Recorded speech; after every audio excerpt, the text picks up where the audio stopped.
പ്രണവപ്രകാശം എന്ന ഈ ചാനലിലൂടെ 170-ലധികം വീഡിയോകൾ ഗുരുനാഥൻ്റെയും ആദിപരാശക്തിയായ അമ്മയുടെയും അനുഗ്രഹം കൊണ്ട് ഭക്തജനങ്ങൾക്ക് മുന്നിൽ സമർപ്പിക്കുവാൻ സാധ്യമായിട്ടുണ്ട്. നിരവധി ഭക്തർ തങ്ങളുടെ സംശയങ്ങളും ബുദ്ധിമുട്ടുകളും മെസ്സേജിലൂടെയും ഫോൺ വിളിച്ചുമൊക്കെ അറിയിക്കാറുണ്ട്. ഏതാണ്ട് എല്ലാ പ്രതികരണങ്ങൾക്കും ഒരേ സ്വഭാവമായതുകൊണ്ടും എല്ലാവർക്കും മറുപടി ഓരോരുത്തർക്കായി നൽകാൻ സാധിക്കാത്തതുകൊണ്ടും അതിന് മറുപടിയായിട്ട് ചില പൊതുവായ കാര്യങ്ങൾ ഈ അധ്യായത്തിൽ പറയാം എന്ന് കരുതുന്നു. പ്രണവപ്രകാശത്തിൻ്റെ പുതിയ ഒരു അധ്യായത്തിലേക്ക് എല്ലാവർക്കും സ്വാഗതം. അമിതമായ ആശങ്ക, ഭയം എന്നിവ ജീവിതത്തിലെ പ്രശ്നങ്ങളെ സങ്കീർണമാക്കുന്നത് എങ്ങനെയെന്നറിയാമോ? പറയാം. നമ്മൾ ഏതെങ്കിലും വിദഗ്ധനായ ഒരു ജ്യോതിഷനെ പോയി കാണുന്നു എന്ന് വിചാരിക്കൂ. അദ്ദേഹം ഗ്രഹനിലയൊക്കെ നോക്കി നിലവിലുള്ള വിഷമതകളും ഗ്രഹദോഷങ്ങളും പരിഹാരങ്ങളും ഒക്കെ പറഞ്ഞു തരും. എന്നാൽ നമ്മുടെ മനസ്സിൽ ഏറ്റവും അധികം പതിയുക അദ്ദേഹം പറയുന്ന പോസിറ്റീവ് കാര്യങ്ങളെക്കാൾ, അതായത് നമുക്ക് അനുകൂലമായിട്ടുള്ള സാഹചര്യങ്ങളെക്കാൾ മോശമായ അവസ്ഥകളും കാരണങ്ങളുമാണ്. അതിന് പരിഹാരം നിർദ്ദേശിച്ചാൽ പോലും ഗ്രഹനില കൊണ്ടും മറ്റുമുണ്ടാകുന്ന ദോഷങ്ങൾ ഇതുകൊണ്ടൊന്നും മാറില്ല എന്ന ശക്തമായിട്ടുള്ള ഉപബോധ മനസ്സിലെ വിശ്വാസം കൊണ്ട് നമ്മൾ എത്ര പ്രാർത്ഥിച്ചാലും പരിഹാരം ചെയ്താലും മനസ്സിന് സംതൃപ്തിയും സന്തോഷവും ഉണ്ടാവുന്നില്ല. മനഃശാസ്ത്രപരമായി പറഞ്ഞാൽ സാധാരണ മനുഷ്യൻ്റെ മനസ്സ് അധികമായിട്ട് സ്വീകരിക്കുന്നത് വിഷാദവും ദുഃഖവും ഉണ്ടാക്കുന്ന കാര്യങ്ങളാണ്. നമ്മുടെ മനസ്സിനെ കൂടുതലായി സ്വാധീനിക്കുന്നത് ദുഃഖവും വിഷാദവും മറ്റും ഉണ്ടാക്കുന്ന നെഗറ്റീവ് ആയ കാര്യങ്ങളാണെന്നർത്ഥം. നമ്മുടെ മോശമായിട്ടുള്ള മാനസികാവസ്ഥയ്ക്ക്, ദുരിതങ്ങൾക്ക് എല്ലാം കാരണമാകുന്നത് ജ്യോതിഷനോ പരിഹാരങ്ങളോ മോശം ഗ്രഹാവസ്ഥകളോ ഒന്നുമല്ല, നമ്മുടെ നിരാശ കൊണ്ടും അബദ്ധമായിട്ടുള്ള വിശ്വാസങ്ങൾ കൊണ്ടും ഉണ്ടാകുന്ന വിഷാദഭാവമാണ്. ഉദാഹരണമായി, ഗ്രഹനില നോക്കിയപ്പോൾ നമുക്ക് കണ്ടകശനിയോ രാഹുദോഷമോ കാണുന്നു എന്നിരിക്കട്ടെ. അതിന് നമ്മൾ ജ്യോതിഷി നിർദ്ദേശിക്കുന്ന പരിഹാരവും ചെയ്തു. എന്നാലും ഒരു പ്രയോജനവും അതിനാൽ ഉണ്ടാകുന്നില്ല എന്ന തോന്നലാണ്. വീണ്ടും വേറെ ഒരാളെ കാണും, അദ്ദേഹം പറയുന്ന പരിഹാരങ്ങളും ചെയ്യും. പിന്നെയും എന്തെങ്കിലും ഒരു ചെറിയ വിഷമം ഉണ്ടായി, അല്പം കാശ് കിട്ടാനുള്ളതിന് താമസം നേരിടുന്നു. അപ്പോഴാണ് പെട്ടെന്ന് വീടിൻ്റെ മുറ്റത്ത് കുട്ടി വീണ് ചെറുതായി പരുക്ക് പറ്റി ആശുപത്രിയിൽ പോകേണ്ടി വരുന്നത്. അതോടെ മൊത്തം കാര്യങ്ങളും കൈവിട്ടു പോകും. അയ്യോ, ഇനി എന്തു ചെയ്യും? ഞാൻ അമ്പലത്തിൽ പോയി, എന്തെല്ലാം കാര്യം ചെയ്തു, എന്നിട്ടും കിട്ടാനുള്ള കാശ് പോലും കിട്ടിയില്ല. അയാൾ പറഞ്ഞ പരിഹാരങ്ങളൊക്കെ ചെയ്തു, എന്നിട്ടും എൻ്റെ കുഞ്ഞിന് പരിക്കേറ്റു. ഇതൊന്നും പോരാഞ്ഞ് പ്രണവപ്രകാശത്തിൽ പറഞ്ഞ മന്ത്രം 21 അല്ല 108 പ്രാവശ്യമാണ് ചൊല്ലിയത്. ഇതൊക്കെ വെറും തട്ടിപ്പാണ് എന്നിങ്ങനെയൊക്കെ പലതും നെഗറ്റീവായി ചിന്തിക്കാൻ തുടങ്ങും. എന്നാൽ ഈ സമയത്ത് കൃത്യമായി ആരെങ്കിലും സഹായിക്കാൻ എത്തുകയും കാശിൻ്റെ പ്രശ്നം അല്പം താമസിച്ചിട്ടാണെങ്കിലും പരിഹരിക്കപ്പെടുകയും കുഞ്ഞിന് കാര്യമായ പരിക്കൊന്നുമില്ലാതെ തിരിച്ച് വീട്ടിൽ വന്നു എന്നും കരുതുക. എന്നാലും ഈ പോസിറ്റീവ് കാര്യങ്ങളൊന്നും നമ്മുടെ മനസ്സ് അംഗീകരിക്കില്ല. കാരണം മോശം നിലയായ രാഹുവും അല്ലെങ്കിൽ കണ്ടകശനിയുമൊക്കെയാവും മനസ്സ് നിറയെ. ആ ഒരു വിചാരം മനസ്സിലുണ്ടാവുമ്പോൾ ഈശ്വരനും നല്ല വിചാരങ്ങൾക്കും എവിടെയാണ് മനസ്സിലിടമുണ്ടാവുക? പൂജാമുറിയിൽ കയറുമ്പോഴും അഥവാ അമ്പലനടയിൽ പോകുമ്പോഴും മനസ്സിൽ നിറയെ ഉള്ളത് എന്താണ്? രാഹുവും ശനിയും.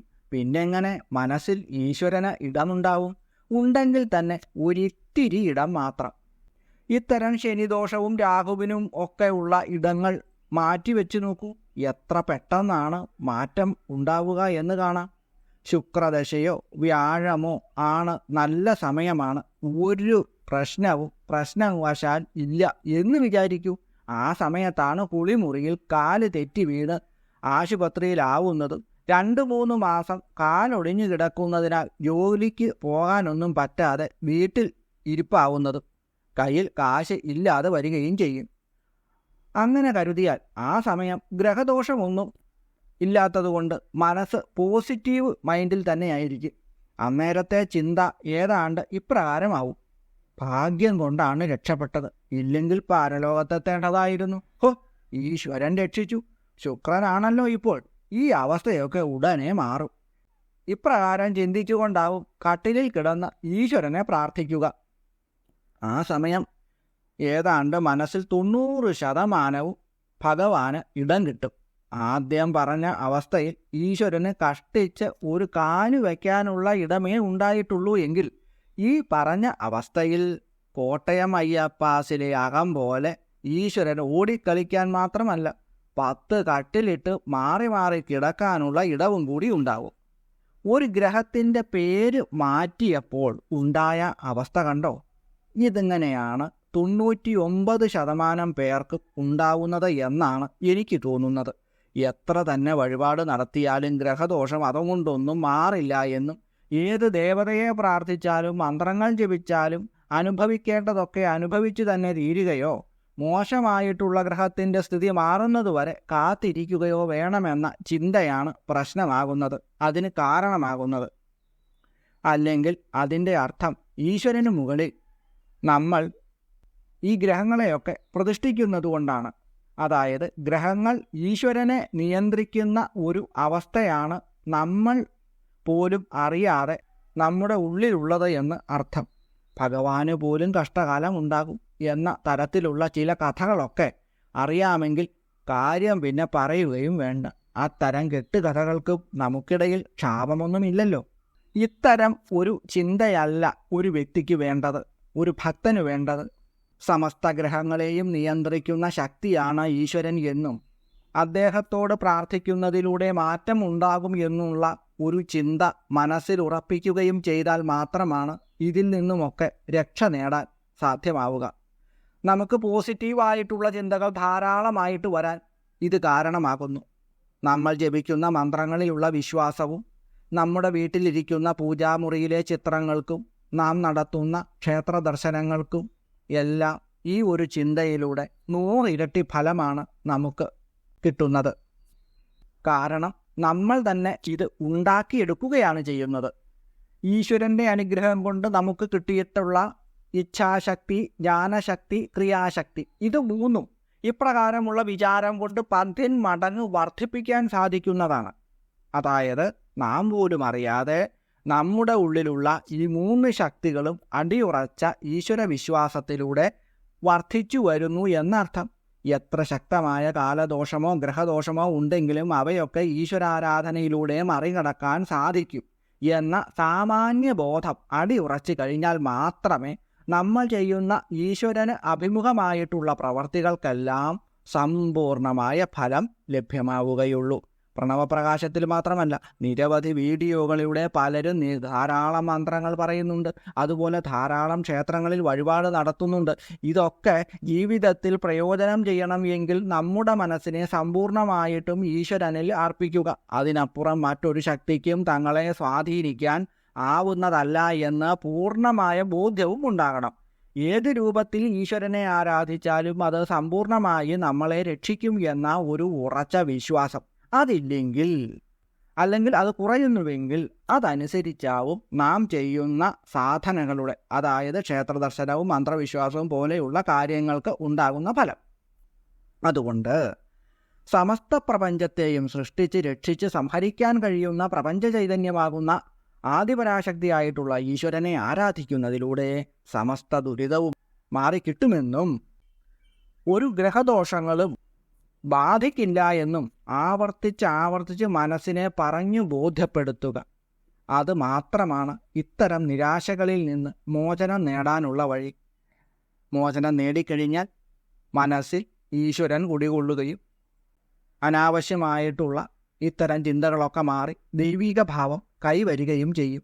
ഏത് മന്ത്രമായാലും എത്ര പ്രാവശ്യം ഉരുവിടുന്നു എന്നുള്ളതല്ല, മനസ്സ് ആ മന്ത്രചൈതന്യത്തിൽ എത്രത്തോളം ലയിച്ചു ചേരുന്നു എന്നുള്ളതിലാണ് അതിൻ്റെ ഫലസിദ്ധി. 108 തവണയല്ല, 1008 പ്രാവശ്യം ദേവീ മഹാത്മ്യം ചൊല്ലിയാലും മനസ്സ് ദേവിയിൽ ലയിച്ചില്ലെങ്കിൽ എന്താണ് ഫലമുണ്ടാവുക? ശ്രീരാമകൃഷ്ണദേവൻ ഒരിക്കൽ പറഞ്ഞു, ഞാൻ ഈശ്വരനാമം ജപിച്ചു, പിന്നെ ഞാൻ എങ്ങനെ പാപിയാകും?